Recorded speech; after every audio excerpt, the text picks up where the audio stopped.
Hello, welcome to Staring Down the Storm, Autism Advocacy in America. I'm your host, Tabitha Ziegler.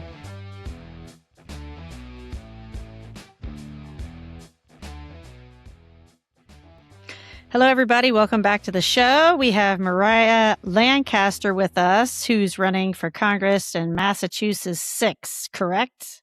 That's exactly right. Yeah. Hi, everybody. Right. So let's get into it. Tell us a little bit about you. Tell us your origin story and how you decided you wanted to do a crazy thing like run for Congress. Hoo boy, and what a crazy thing it is. So hi, everybody. I am Dr. Mariah Lancaster. I grew up here in northeastern Massachusetts, where you can see my office background, but you can't see the beautiful coastline that I live along. I grew up in a working class family. I'm the youngest of 3 kids, raised by a single mom, and I grew up watching my family struggle, right, with bills and with healthcare needs, and understood that we were not alone. We were like millions of families in this district and across the country, just one emergency away from financially sinking. And I mean, we've talked a lot about how most Americans can't afford like a $500 emergency. And that's actually gone down. I just read this week that it's actually now a $400 emergency that most people can't afford. And so, I grew up in a family like that and relied on federal student loans to go to college. Nearly a decade later, despite never having missed a payment, those loans have only grown by about $70,000. And I'm part of a generation that sees that we are not able to buy homes, can barely even imagine building families. Retirement feels impossible. And so it becomes kind of a moral imperative to start to get involved to try to fix the problems that we're watching those in power choose to not fix. In fact, they're actively making them worse. So I'm a veterinarian by training. I first served my community as an emergency veterinarian, including throughout the pandemic. And then I transitioned into federal service in 2021. I was hired into the State Department, where I worked combating environmental crime and corruption around the globe. And then I worked on Capitol Hill, serving as a science policy advisor for 2 different Democratic congresswomen, where I advanced pro-science policies from clean energy to public health, and really got a firsthand look at how the folks that are making the decisions that impact our lives have never actually experienced the very problems they're trying, or they're purporting to be trying to fix. They don't have to worry about affording health care. They don't have student loans. They don't know what it's like to sit at the kitchen table night after night trying to make sure that you can actually make rent the next month. And I do. So I am running for Congress because I grew up in a world that was not built for working families like mine. And I want to make sure that no family ever has to struggle like that. It's not inevitable. It's a policy failure. And I have both the experience, lived and professional, to fight corruption, unrig our economy, and deliver for working families. And if we want Congress to actually represent working people, we have to send working people to Congress. Agreed. So what makes you different? I mean, I know, like, we've heard your spiel now, right? And I think that's sort of what is pissing people off, just to be square with you. Like, we have these people, like you said, that clearly come from money, or clearly come from like a multi-generational political legacy that they feel that maybe the American people owes them, that they feel that they're next in line, that this is their turn. And then it's just a stepping stone to something bigger, right? Like we have people that are like, well, you know what? Like, my dad was a congressman. My dad was a senator. Maybe they started as a congressman, then elevated to a senator. Maybe they become a governor or something else. And then it just seems like, my perspective, not just as a civilian, but also as someone that ran for political office myself. I'm like, oh, these people really feel that we owe them. Like, they feel that they don't really have to work for it. And so in that way, the people of Massachusetts 6, and really the people of the nation, right? Because let's be fair, there are people in multiple states that are progressives that are watching these races because they want progressives in those seats for the exact same reasons that you're talking about. So they want to know, right? Like, if we send Mariah, who's she going to be fighting for? What does she stand on? What are her tough lines? Like, is she going to talk about Israel, genocide, trans rights? How is she going to put those things into policy to actually make those people's lives better? Yeah, absolutely. So here's where I will start with that. One, I am running to replace somebody who, right after the 2024 election, sold out trans kids for political expediency. He put his finger to the winds and thought that his best political bet was to sell out the trans community and particularly to vilify trans kids in sports. And as a member of the non-binary community, it sickened me. And he is running for higher office now. We're not running him out of town just yet, it appears, but we're working on it in the Senate race. But here in the House race to succeed him, it would be monumental to have a member of the LGBTQ plus community come into this seat and be a champion for our community. I will be 10 toes down, absolutely, day in, day out for the queer community because I'm a part of it, right? And it shouldn't take that. It should be that everybody in Congress is a strong ally for minority communities and for the queer community more broadly. But that's just not what we see today. And I was working as a congressional staffer when Marjorie Taylor Greene and Nancy Mace were going after Congresswoman McBride and making not just her feel safe in the House, but making every single queer staffer feel unsafe in the House, right? I was a member, I actually still am a ex officio member of the Congressional Staff Association for LGBTQ staffers. And it is a small world of folks who are incredibly courageous and powerful and brave, and yet, you know, are the people that are doing the day in, day out work of taking care of the American people, and they're being villainized and victimized by sitting members of Congress. It's sickening. So for starters, there's that.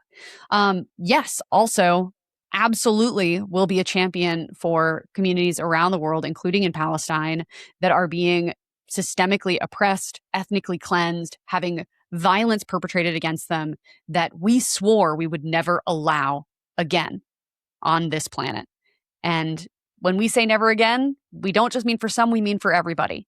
So standing against genocide and making sure that the United States is not complicit in that violence is absolutely paramount for me. And I say that as somebody who worked at the State Department, who has a background in foreign affairs, who made sure that the foreign aid that I was administering was not going to anyone who had violated human rights, because it is in fact against the law.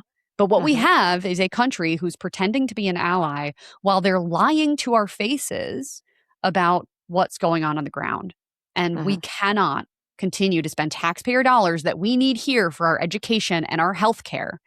We cannot be spending that money on a foreign government that is lying to us and making us complicit in their violence. Well, being that you were actually in the halls of Congress, I think you have interesting insight into the Israel influence, for example, because, you know, I've not actually walked the halls of Congress, but I've seen pictures, and it would seem that most of the Congress people at this point have an American flag accompanied by an Israeli flag. And what do you think what kind of message do you think that sends Americans about their Congress people and their allegiances?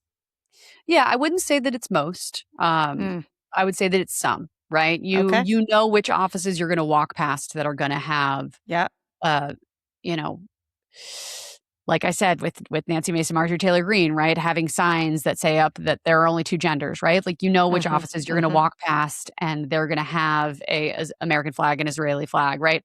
And I do want to be very clear here that, you know, that to me, there are also offices that you walk by and they have an American flag and a Ukrainian flag, right? Like there are relationships on the global stage that I understand why members of Congress telegraph, hey, like we support some countries, right? But I think the question there is that country truly acting in the best interest of the United States? Is the relationship that is being supported here one that cuts both ways?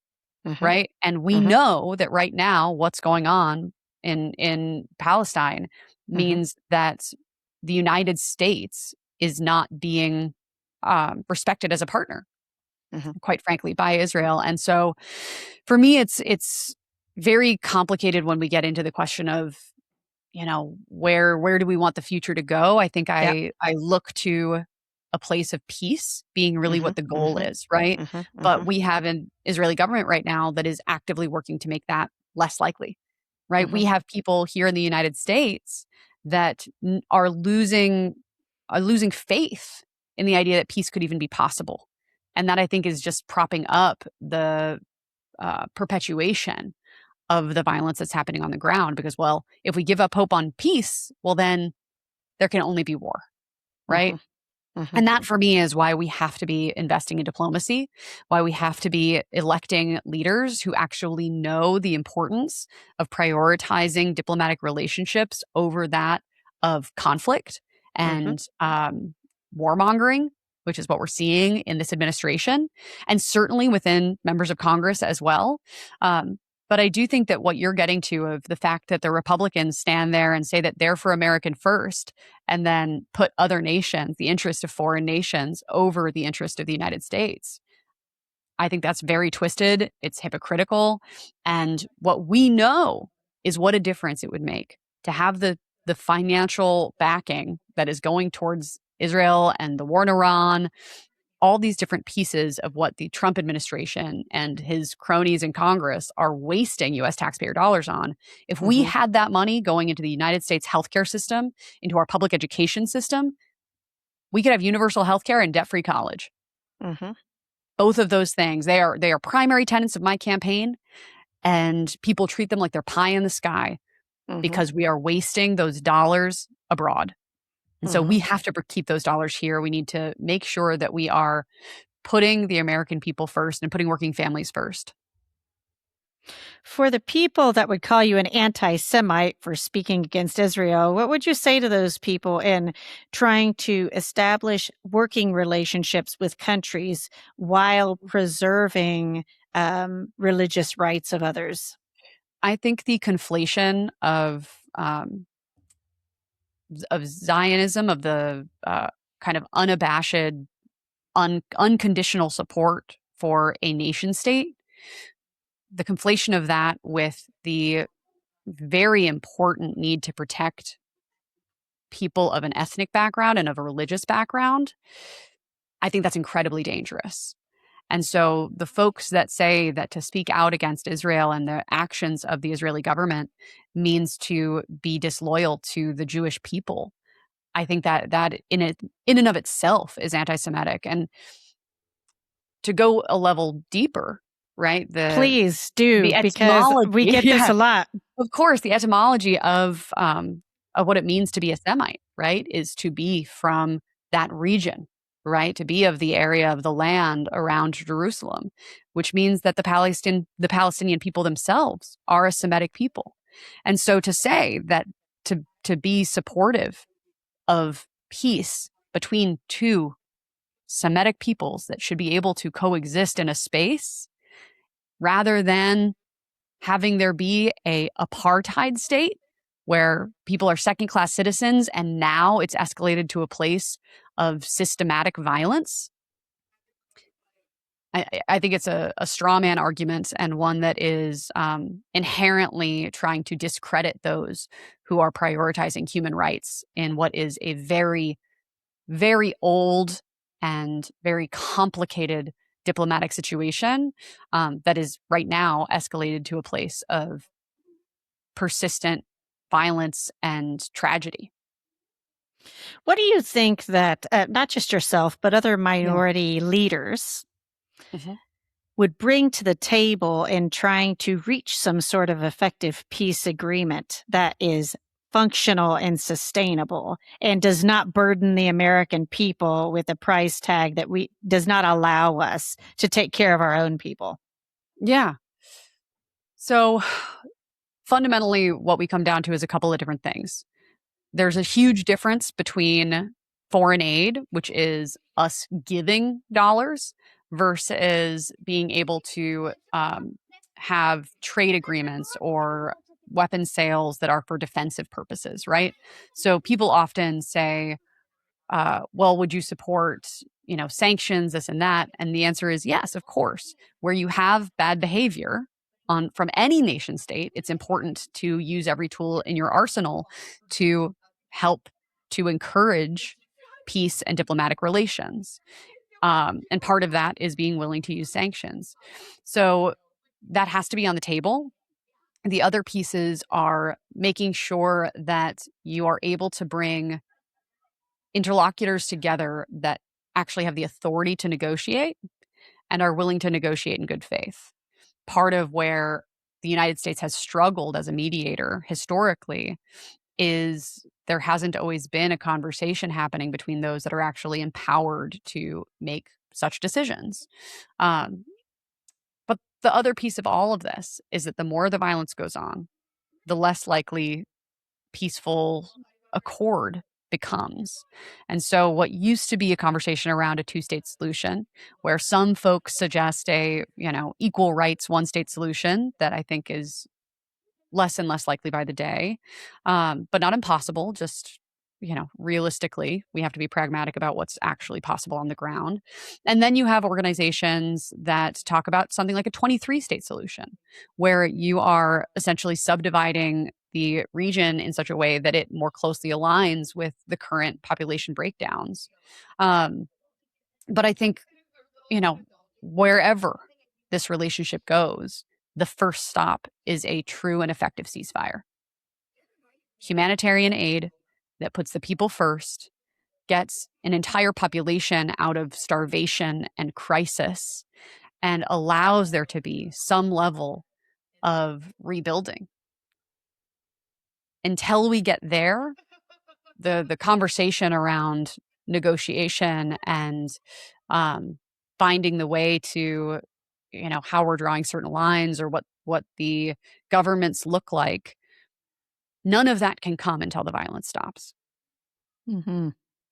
Well, I think there's a large part of this that nobody ever really, it's sort of the elephant in the room, if you will.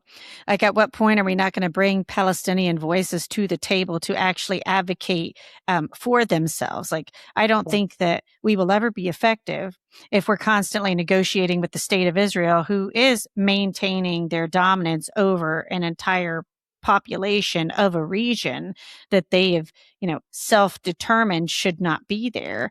And they're now wielding that power and that influence globally to stomp them out. I find it really interesting when I have these conversations with people from the LGBTQ plus community, right? Because I think that when you experience a certain amount of discrimination, segregation, and all of that, it gives you a different insight into these conversations. So you mentioned earlier that you were non-binary. And for those out there that don't understand that, can you walk them through that a little bit more so that they understand where you're coming from? Of course. Yeah. It's a funny thing because I think we've come a long way in my lifetime, even. And I'm the youngest in my race. I'm 36 years old. And the reality is that when I was a kid in the 90s, we talked a lot about gay rights. We talked a lot about, we understood that there was folks that are straight and folks that are gay. And that was kind of as far as we would go, right? And then throughout the course of my lifetime, we've understood, okay, the issues regarding the transgender community have kind of come into clearer view in a number of different ways. And within that has been the broader understanding of gender as a spectrum, of that just as sexuality is a spectrum, including not just folks that are straight and gay, but are bisexual or pansexual, understanding that there's a broader umbrella that includes sexuality as what we'd call the Kinsey scale, from kind of the most straight on one end to fully gay on the other, however you want to describe that. And I think, that most folks have gotten to the place of understanding. Gender's very similar. There are folks that are completely comfortable in the gender that they are assigned at birth, that say, yes, I am a man. Yes, I am a woman. I fully identify with the organs that I have and the body that I have and all of that.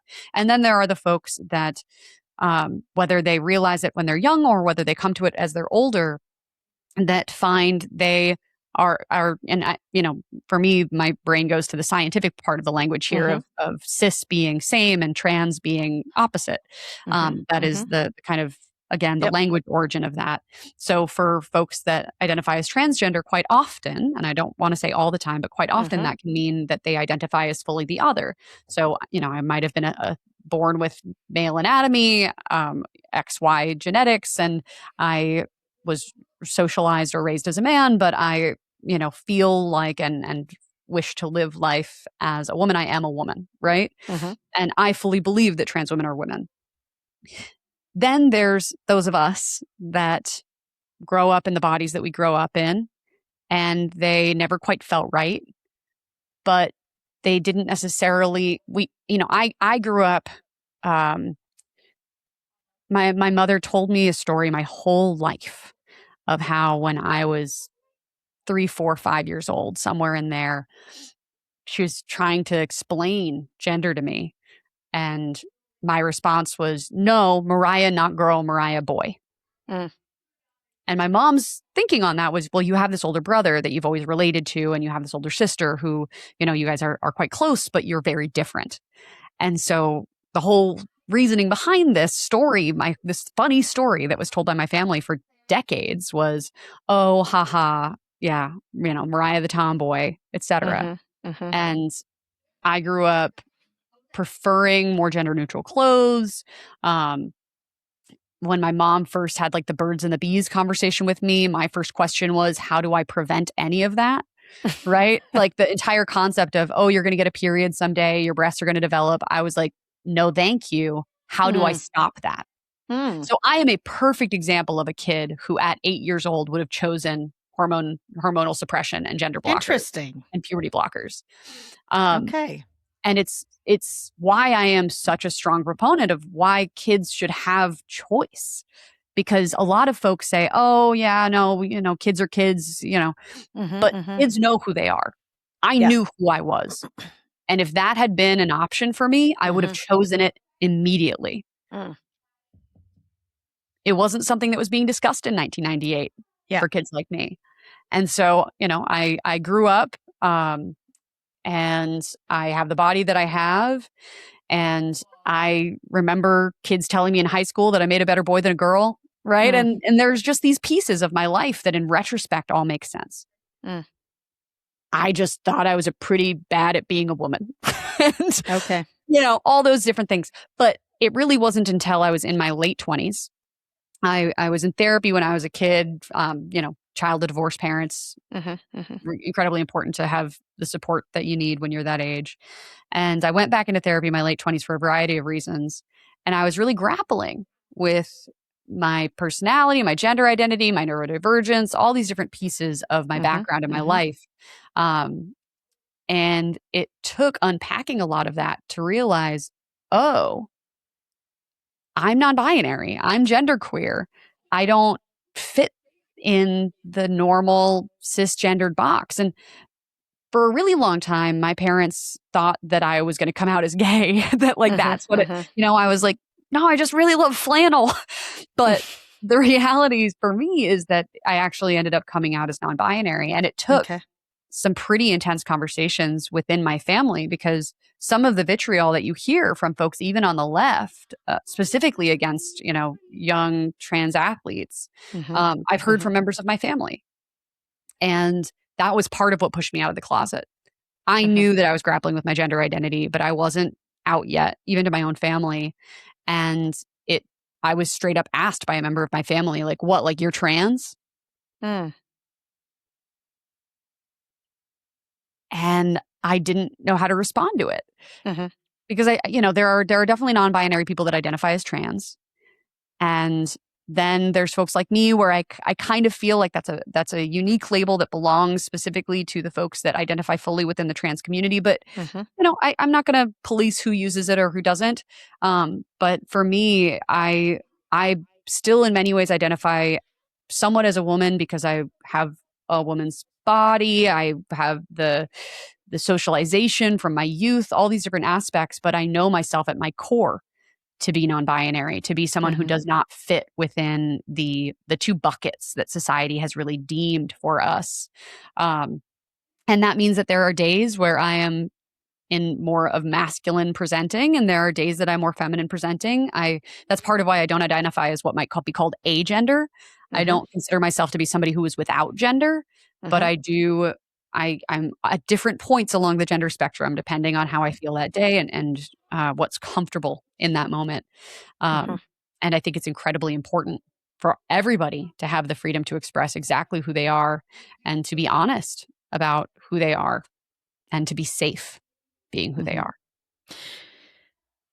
Well, obviously, there's a lot of conversation right now about two genders. And, being part of the LGBTQ plus community myself, I always consider myself an old gay, right? Because I'm 43. Our queer elders. Yes. Right. But seriously, and I've even struggled myself. I don't always have the language right, but I really try and appeal to people and say, look, listen, take it in, ask questions. Whenever I was coming out, basically, it was sort of like you were saying, you were either straight, gay, bisexual, or at that time, not to say that they weren't self-identifying, but just outwardly in conversation, people would refer to the trans community primarily as drag queen, drag king. So it still wasn't even hey, here's this whole section of the LGBTQ plus community that's really there and viable. And I know that probably sounds ridiculous now, but for the older gays trying to also learn and advocate, and then what I'm seeing, and I will lead by saying this, I consider myself a humanist, and I very much value that. And I think that determines how a person sees the world, right? So I'm not always going to get it right, but I'm always going to ask questions and try and find out the answers. And to see people within the LGBTQ plus community say things like, we can drop the T. I'm like, no, you can't, because, going full circle, right? We all learned what happened in Nazi Germany. The being part myself, right? I'm autistic. I have 3 kids that are autistic. I have a child presently who I'm pretty sure is trans. And so I'm rapidly trying to learn as much as I can because I have a child that was born in a male body that has played with dolls and worn dresses and everything stereotypically that people would consider girl. Sure. He's always done all of that. And so now we're getting to a point where starting public school and all of this, and he's like, I want to wear the dress. And grandma and grandpa are like, yeah, buddy, but you need to wear the pants and the shirt like grandpa. And he's like, no, I want to wear the dress. And not just dress, right? But I want to wear the dress. I want to wear the jelly heels. I want to grab my purse, the whole shebang. Yes. And so being part of the LGBTQ plus community and also having my moments as I was, from adolescence to adult, where I'm also trying to figure myself out. And then I'm seeing this in my child, and I'm seeing this in my friends, and, running for office and things like this. I'm like, at what point do we not advocate for people and for Americans? I can see very clearly with my autistic brain the pattern recognition of how dangerous this is. And I know the history of eugenics. I understand how people arrive at these things. And I am seeing all of that circle back. For example, actually, I think today is the end of the comment period for the IACC for those that, hopefully have commented. And in that 336-page document, they mention institutionalization. And I'm like, caution, red flashing light. We've been here. It didn't work. It was more expensive. It was cruel. It was inhumane. They sterilized people. They segregated people away from society. And it seems to me every time that we are circling back in these bad portions of history, it always starts the same. It's let's start with the disabled community and let's start with the LGBTQ plus community. So for me, with the knowledge that I have and from the communities that I represent. The minute they started saying trans people, trans athletes, I was pumping the brakes. And so when I ran for Congress, I was like, trans rights are human rights because they're people. And I'm a humanist and I need to stand up for people. And that should be the baseline. Yes. Thoughts? What I find really scary about moments like this politically is when people start talking about human rights as culture war. Mm-hmm. It's not culture, right? It's not, trans rights are not important because they're hip, right? It's not because it's on the cover of Vogue magazine. Mm-hmm. It's Mm-hmm. important because it is the most vulnerable minority community that the rest of society is comfortable othering. Yep. And it doesn't really matter who we're talking about, whether we're talking about a racial minority, Mm-hmm. a sexual or gender minority, whether we're talking about the disability community, of which, I am also a part. Mm-hmm. There is always going to be a movement of people who are comfortable stigmatizing and othering minorities. And the moment we allow that in the door, it is a road to hell. Mm-hmm. And it is the job of everyone, not just Democrats. I don't care Mm-hmm. what party you're in. I don't care if you're even in a party. I don't care if you're unenrolled. Yep. It is your job to stand up for the least vulnerable amongst us. Mm-hmm. It's what we make superhero movies about. Yeah. Right? Like, it is something that is incredibly important for us, not just as people engaging in politics, but as human beings that have neighbors and friends and children and sisters and brothers and parents. We cannot allow anyone to tell us that someone's rights are less important than anyone else's. And to paint a community as some sort of inherent threat to Mm-hmm. any other community is bigotry. Mm-hmm. So I don't tolerate it. I am not willing to allow protections for the queer community to be considered to be some sort of fluff issue. It's not. Mm-hmm. And the reality is, if the powers that be within the Democratic Party writ large believe it to be something that the American public is struggling to understand, then that's part of our job as communicators. We know Mm-hmm. the Democratic Party is failing at communication. Yeah. Right? So this is just one more area, whether it's on the economy, whether it's on clean energy, whether it's on the LGBTQ plus community. We need to make sure that we are communicating clearly and that we are not compromising our integrity on the areas such as human rights, that it's a slippery, slippery slope. So let's talk about the dangers, right? Because a lot of people don't know about that. Those people that would make the argument right now, well, there's only two sexes, just deal with it. What's the ramifications of not giving trans youth access to therapy or the medications that they need to make themselves whole? What does that look like if we roll back the clock? What we know happens is that our trans youth and our frankly our queer youth in general, right? Because I also don't want to leave young gay kids or young bi kids out of this. Mm-hmm. They are not just bullied; they have been killed, Mm-hmm. and often are at not often, always, without the care and acceptance that they deserve and need, are at a much higher risk of taking their own lives. Mm-hmm. And so this is essentially a death sentence. Yes. Yeah, absolutely. And I say that as somebody who was a young queer kid in therapy, whose mom would sit outside my door at night and listen for me to fall asleep because she was worried about me. Right? I was a kid that was living on the edge with my mental health, and very fortunately had a parent who was watching very closely and who knew that I needed support. And we didn't even fully understand why at the time, right? Like I said, like I didn't understand the entirety of my identity until I was in my late 20s. Mm-hmm. But we knew enough to know that I didn't have the support and acceptance that I needed. I was just talking to a member of my team the other day about how I went to every single Gay Straight Alliance dance in high school. I never went to prom. Mm. And I showed up at my junior prom. I think I made about 10 feet in the door. This came up because there's a photo of me in the yearbook on prom night that was taken in the lobby, and I didn't walk in. Mm.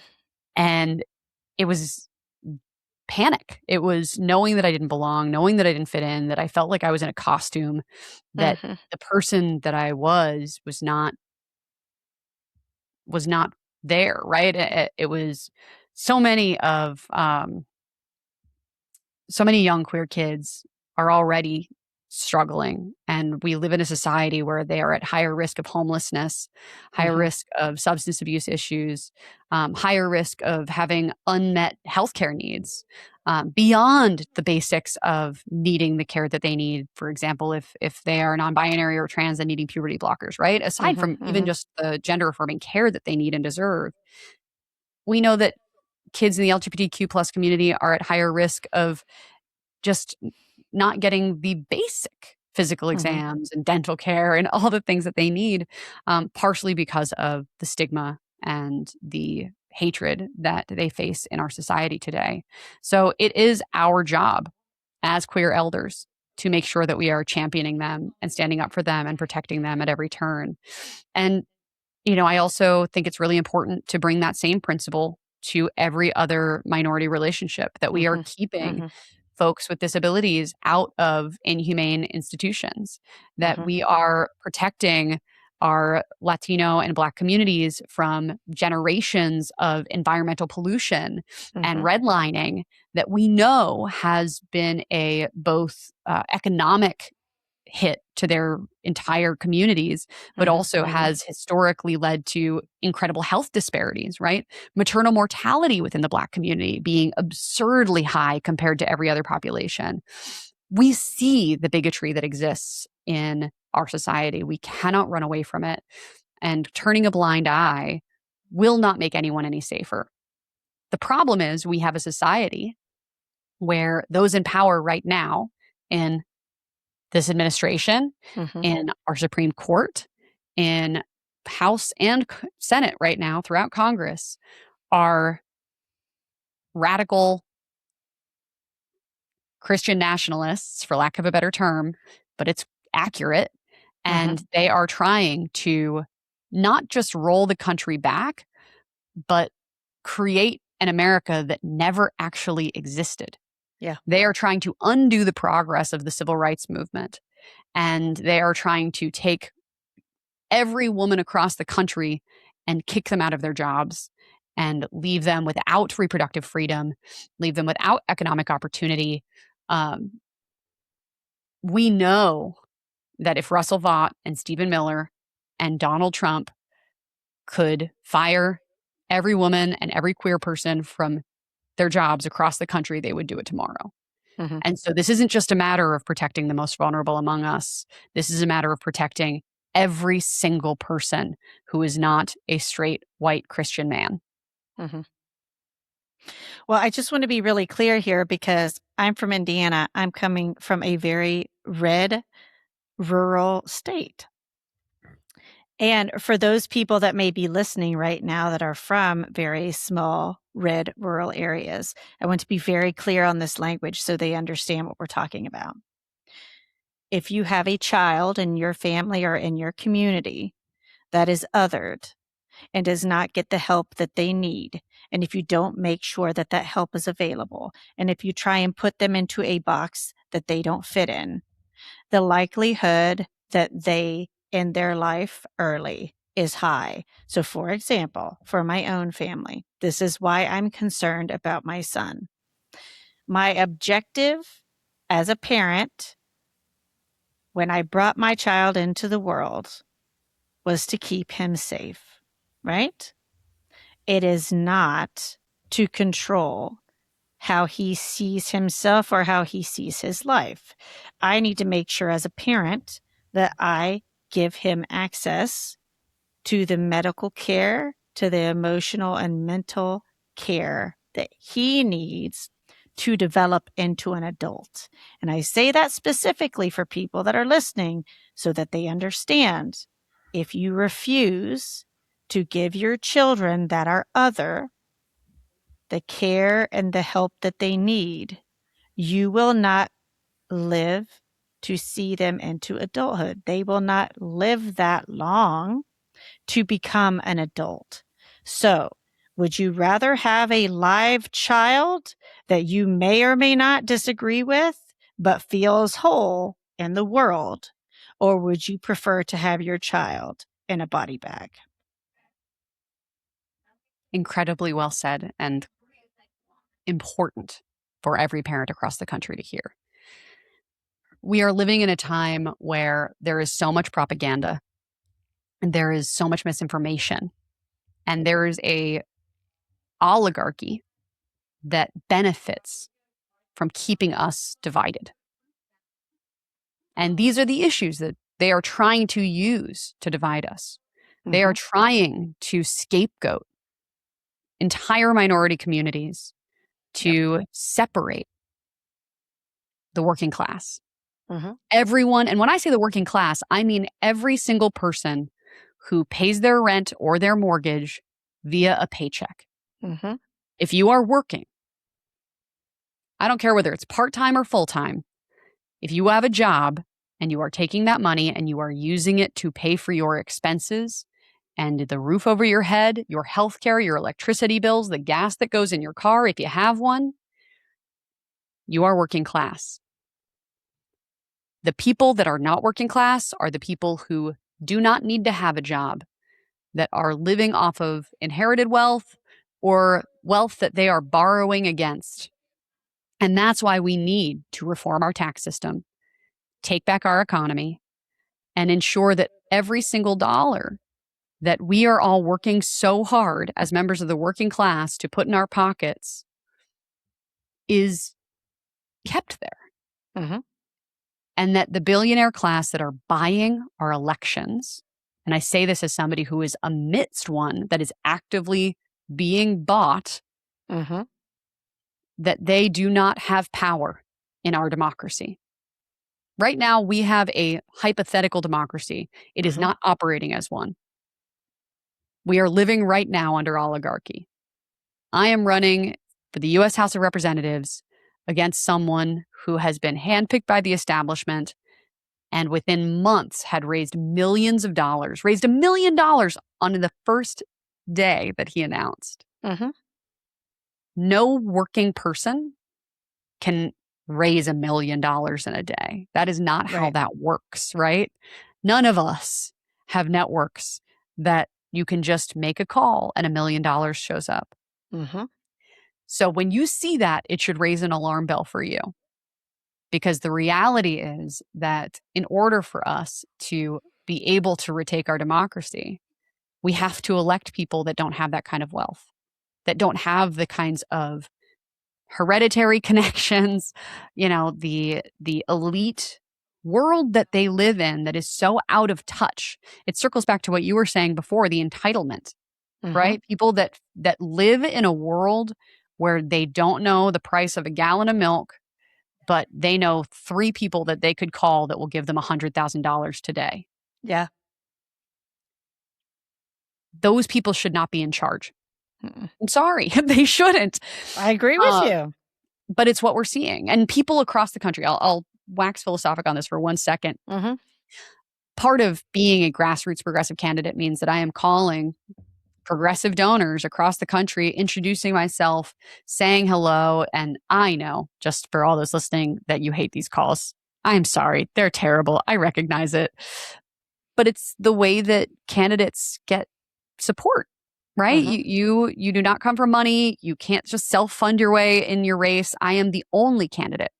I am the only candidate in my race out of 6 people that is not taking super PAC money, is not taking corporate PAC money, and is not self-funding. The only candidate. 1 out of 6.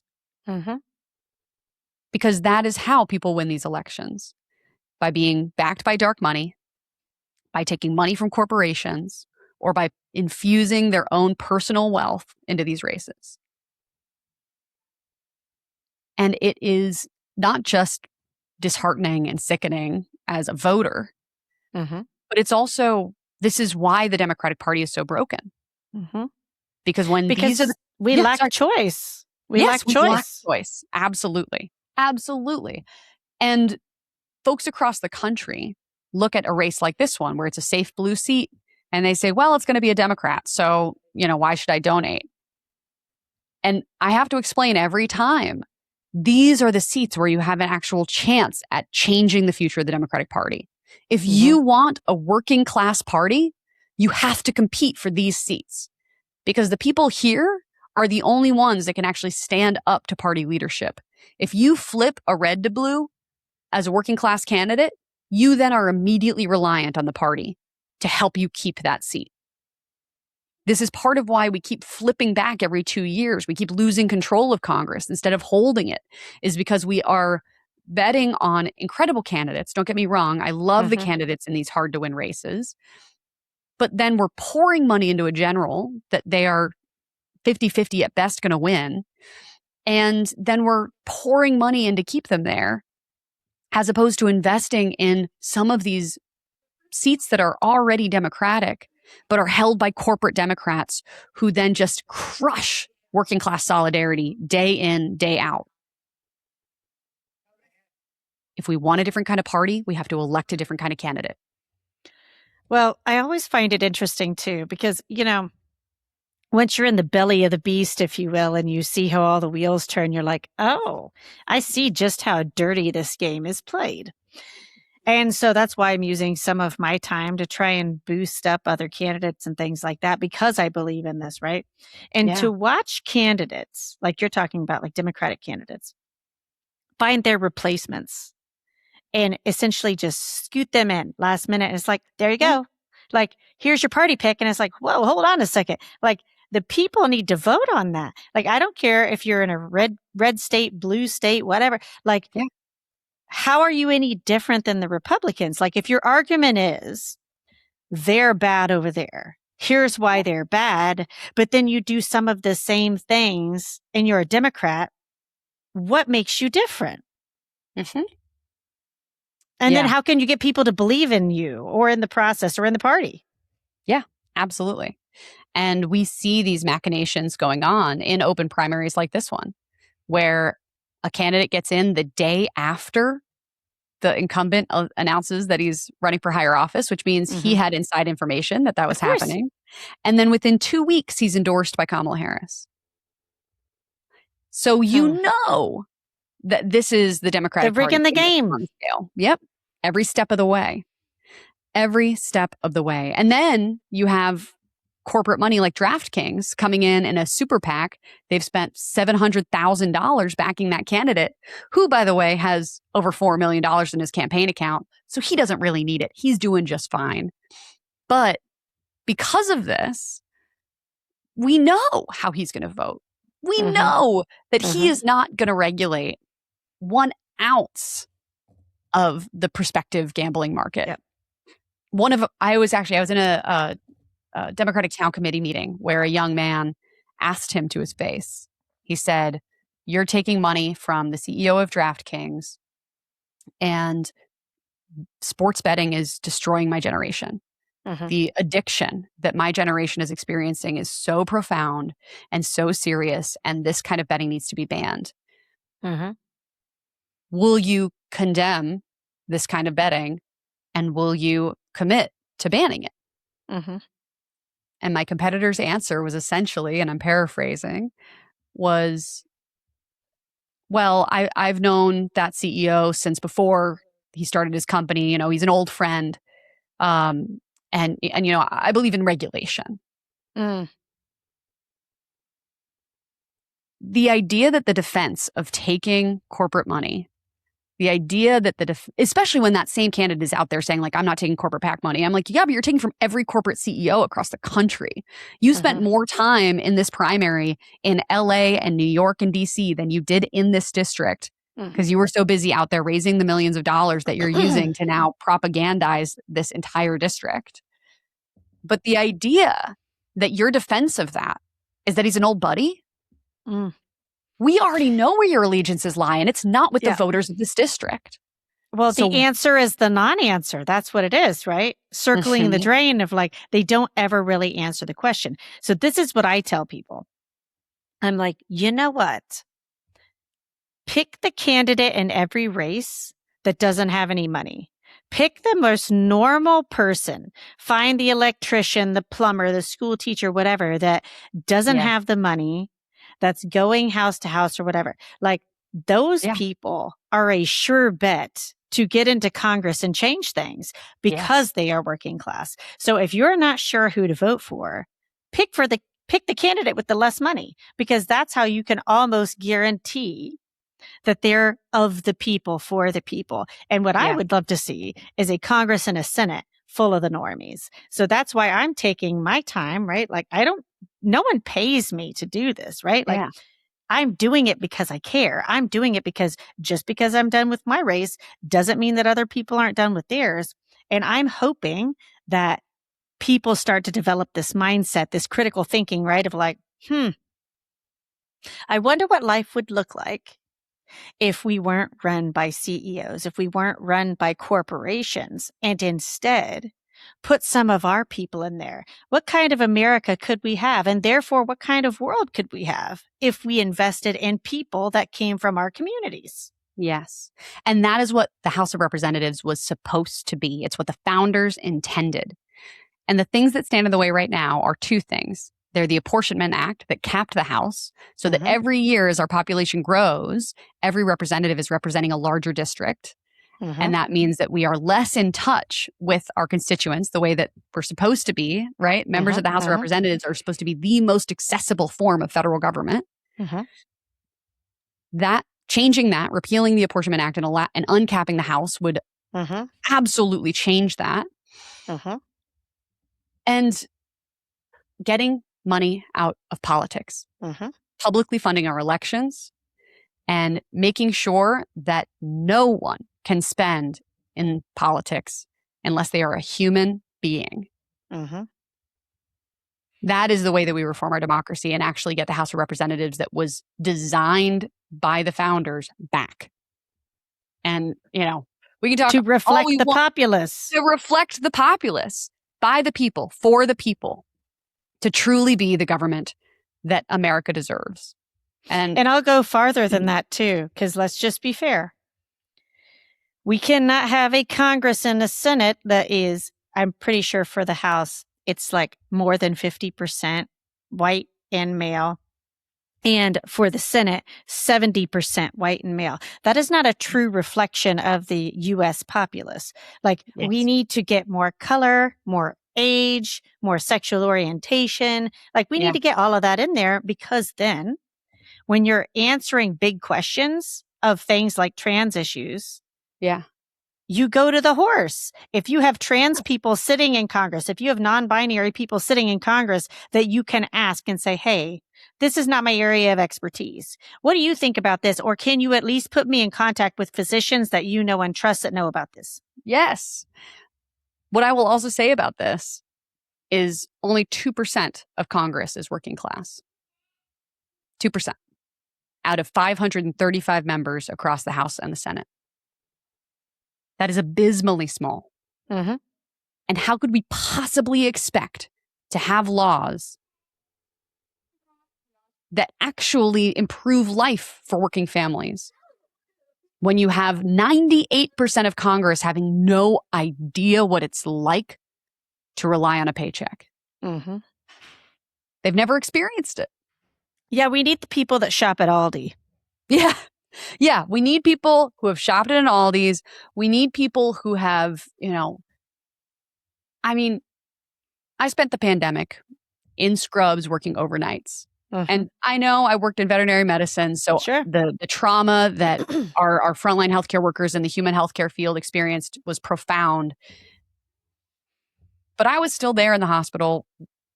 We gave all our ventilators to the human hospitals, so all of our most critical cases, the prognosis changed. And I was still working with people, right? I think a lot of people hear veterinarian and they don't understand all the time there. They don't think about the fact that, especially during the pandemic, in those early days where we didn't know exactly what was happening, I was still showing up every day, working in the hospital with other people, Mm-hmm. and all of our protective equipment was going to the human hospitals. So we were in cloth masks. We didn't really have gloves, and we were doing our best for our patients.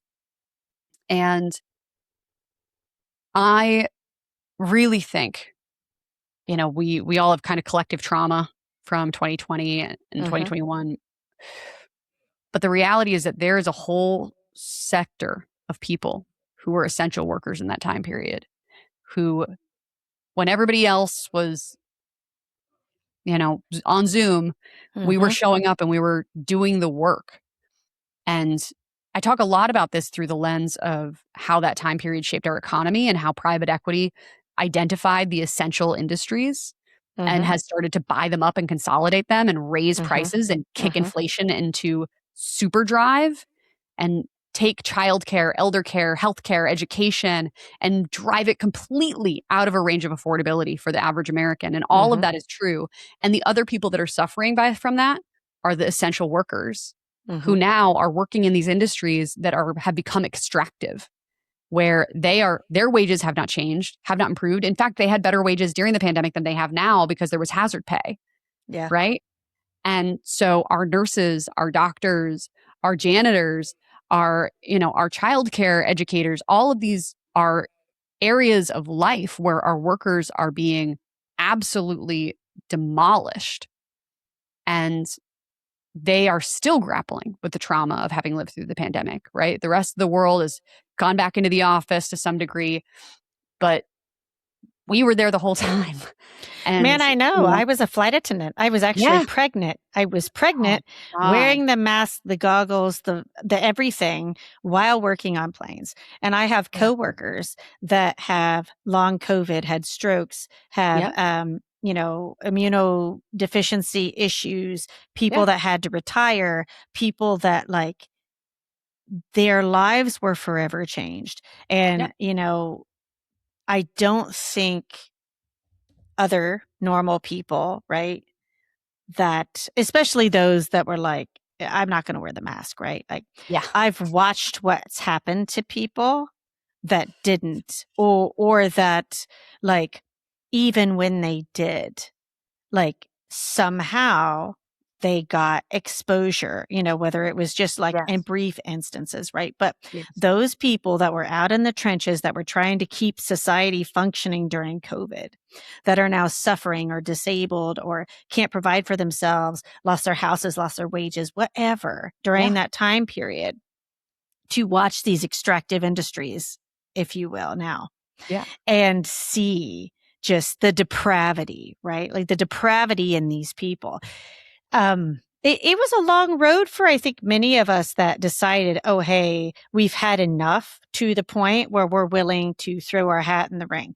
Like most of these like progressive candidates, most of Yeah. these progressive candidates that I've run into, they have always overcome some adversity. They've always experienced some level of depravity that kicked them into gear where they're like, I've had enough. And the people that are currently in those seats are doing nothing, and they're not Yeah. working for the American people. And the only way that we can change things in this country is if we get our asses in those seats. Yeah. And I was willing to take kind of the middle road, right? I was Mm-hmm. willing to go work in government and Sure. advise the people that were decision makers. And I did that for years, right? I went in 2021, I worked at the State Department, and I worked within the system that exists there, which in many ways is Mm-hmm. hierarchical and bureaucratic and stunted and all these different things. And then I went over and I worked in the US House. And I thought if I can just make a difference here, that would be enough, right? Mm-hmm. I didn't go to work in the House of Representatives to run for office. I went to Right. go contribute what I knew to try to help improve the world.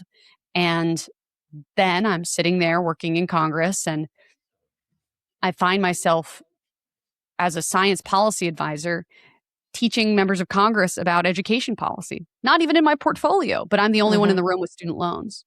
And Mm-hmm. so, in a world where we are watching this administration demolish our Department of Education and absolutely destroy pathways to education, higher education in particular, but also all the supports for special education, K through 12, all of these different aspects. But right now, I'll specifically talk about higher ed.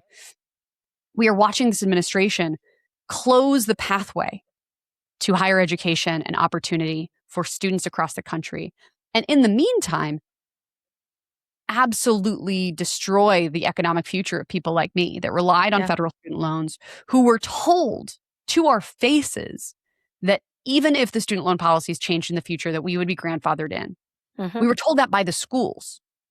When we were signing on the papers at 18 years old or 22 years old, going to undergrad or grad school, you believed that you were signing a contract.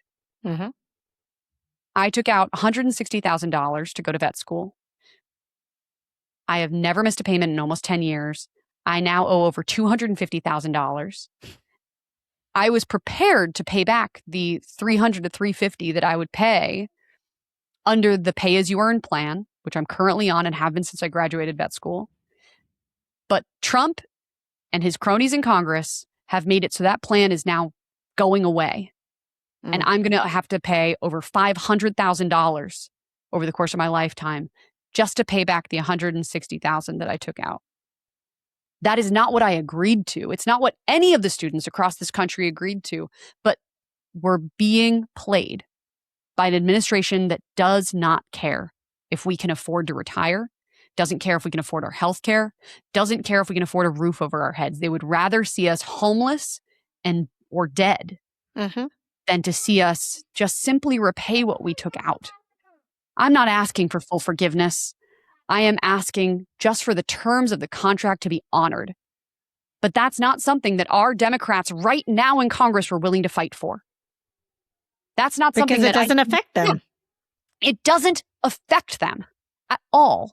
And so that for me was part of what kicked me into running for Congress. And more so, right? It doesn't affect their children, because this generational wealth that they have, even when they're ready to give up their seats at 80 years old and move on and then put their kid in there, those kids don't even have that experience. So this whole revolving wheel of, generational stepping into these office seats, or we're going to place our kids in positions that one day they're going to be a U.S. House rep, they're going to be a senator, and then maybe they'll be governor. No, that's why we need term limits too.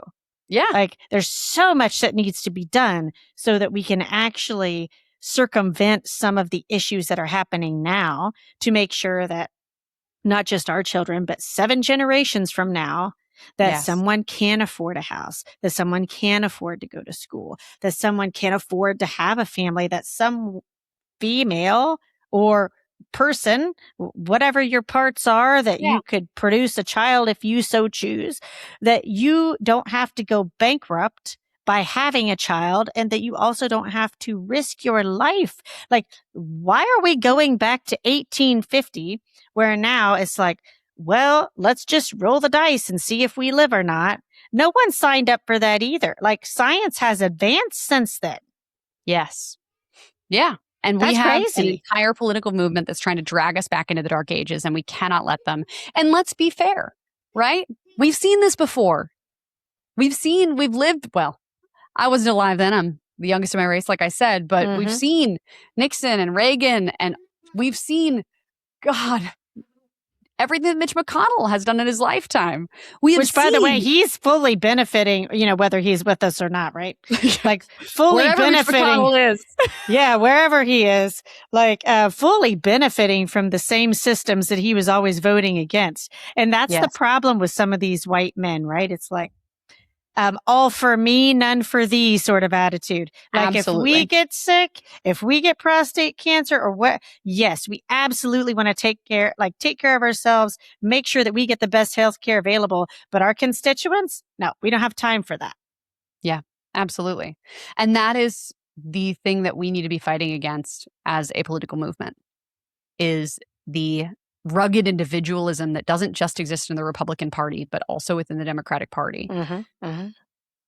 Being a humanist, I'm Unitarian Universalist, and being somebody who believes in people and humanity above all else means that at whatever turn, I will always put the good of the people above companies, special interests, the oil lobby. We need to put the people first. And that means we have to elect candidates who will put the people first because they're of the people. I agree with you.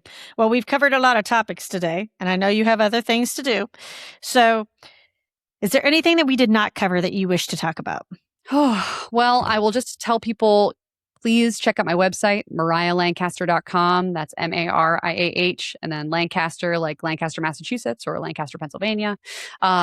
And there you can read more about my platform. Counter-corruption is a huge piece of things. We talked a little bit about the kind of essentials of life being bought up, but that's a huge aspect of things. And of course, the corruption of this administration. And then my 3 primary pillars are universal health care, affordable education from cradle to career. So universal pre-K, fully funded K through 12, debt-free college. And then environmental protection is my big third. And that means a clean energy revolution that, I mean, you can see my Green New Deal poster on the wall behind me, making sure that we are investing in the clean energy that is cleaner, is cheaper, and is not fueling illegal war overseas.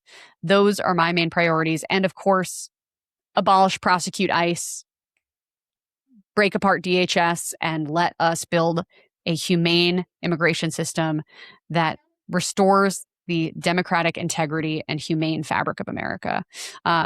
Those are the big things, but please don't hesitate to reach out to me. You can reach me at mariahlancaster.com. And if you are looking to support the campaign but don't live in the 6th Congressional District of Massachusetts, donations go a long way. As a grassroots candidate, I am funded by listeners like you. Well, and I ask everybody this when they come on the show. For all of the things that we've talked about today, what is the one thing that you want people to remember about Mariah? I want people to always remember that I will fight for you because my life is just like yours. I know what it's like to be scared to call an ambulance in emergency because I don't know that I can afford the bill. I know what it's like to go to bed hungry because all you can afford to eat that night is half a baked potato. I know what life is like to be standing at the grocery store checkout and have to put things back because you can't afford the number that's coming up on the screen. And that is not a foreign years ago reality for me. That's something that I lived as recently as during my time working on the Hill. I was working 2 jobs, still working as an emergency veterinarian nights and weekends to make ends meet. And that is true for many Americans, right? Is you can be working 1 full-time job and it's still not enough. So if we want a government that is for us, by us, then we have to step up and run. Not just me, all of us across the country. If you've ever thought about it, reach out, let's have a conversation. And we have to change what the future of the Democratic Party looks like. And we only do that by getting involved. I agree with you. Well, thank you so much for taking the time to come on today. I really appreciate it. And we will see you guys next time. Thanks for having me. Bye, guys. Yeah, bye. We are at a pivotal point in American history. We do not have the luxury to remain silent. Programs are disappearing every day. We hope that this podcast raises awareness and sparks a sense of advocacy in you. We all can make a difference. The important thing is to start. See you next time.